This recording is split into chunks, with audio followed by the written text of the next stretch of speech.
let's talk about data collection. When crafting questions, we must remember that they are not just a means to an end. They are a compass guiding us towards valuable insights and deeper understandings. This is particularly true when it comes to collecting data for analysis. To ensure that we gather the most relevant information, we must be intentional about the types of questions we ask and the way that they are framed. In this context, we aim to structure our questions to elect responses that highlight strengths, helping us to build on what we already know is working effectively within our organization or team. To achieve this, we can use the CliftonStrengths framework as a guide. This framework identifies 4 key areas where individuals and teams can excel: strategic thinking, relationship building, influencing, and executing. By incorporating these themes into our questioning strategies, we can encourage respondents to share insights that align with their natural talents and capabilities. I'll give you a moment to look at these CliftonStrengths now.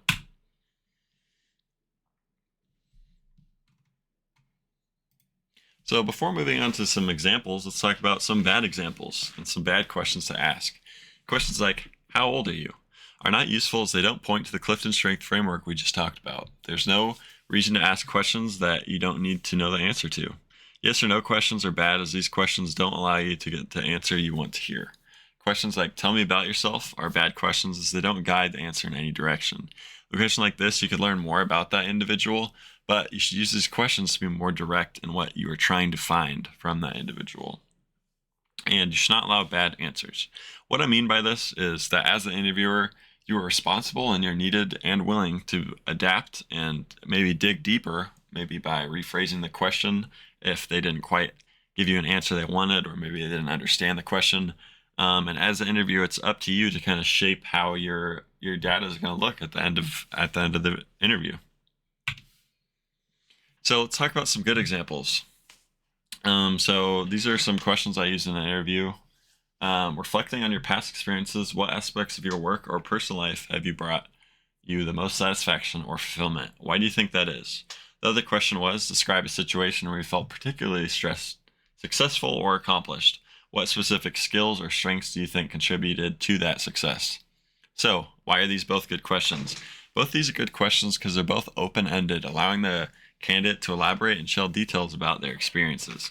This approach encourages storytelling, giving you a richer understanding of their skills and values. With these questions, you basically framed a way for them to answer the question to the answer you wanted to know by not directly asking something like, what are your strengths? So, by asking these candidates to reflect on what brings them satisfaction or fulfillment, you're inviting them to reveal what they care about most. These questions can uncover intrinsic motivations and highlight the strengths that drive them to succeed. The second question in particular asks candidates to describe a situation where they felt most successful and to identify the skills or strengths that contribute to their success. This question helps you to understand not just what they achieved, but how they achieved it, shedding light on their specific talents and capabilities. These questions encourage candidates to share their accomplishment, providing insights to their professional journey. While candidates discuss moments of success, you can assess their problem-solving abilities, strategic thinking, and most importantly, their strengths. So let's talk about some good responses here. So hitting a high level of achievement, going to nationals, landing a job, or even getting a high rank in a video game. The other answer to the next question was something where I'm able to be physical and use my natural athleticism. So both these are great responses as they show focus on achievement. This is important because if you look in the CliftonStrengths framework, you can kind of narrow it down. So this first example is referring to hitting this high level of success. So just a person might set ambiguous goals about themselves. They work hard to meet them. This can be a positive trait in many contexts, particularly in performance-driven environments. So this might fit good in your team. Who knows? These answers could have never been found with bad questions. So it's important to pay attention to the candidates you are asking these questions to. And, I'll call back to earlier, as the interviewer, it's your job to make sure you have good data to collect at the end of the interview. So sometimes you might have to rephrase a question or, maybe say the question better or say it in a different way. And, dig deeper if they give too short of an answer. Something like these answers are good because it gives you that data you're really looking for. Thank you.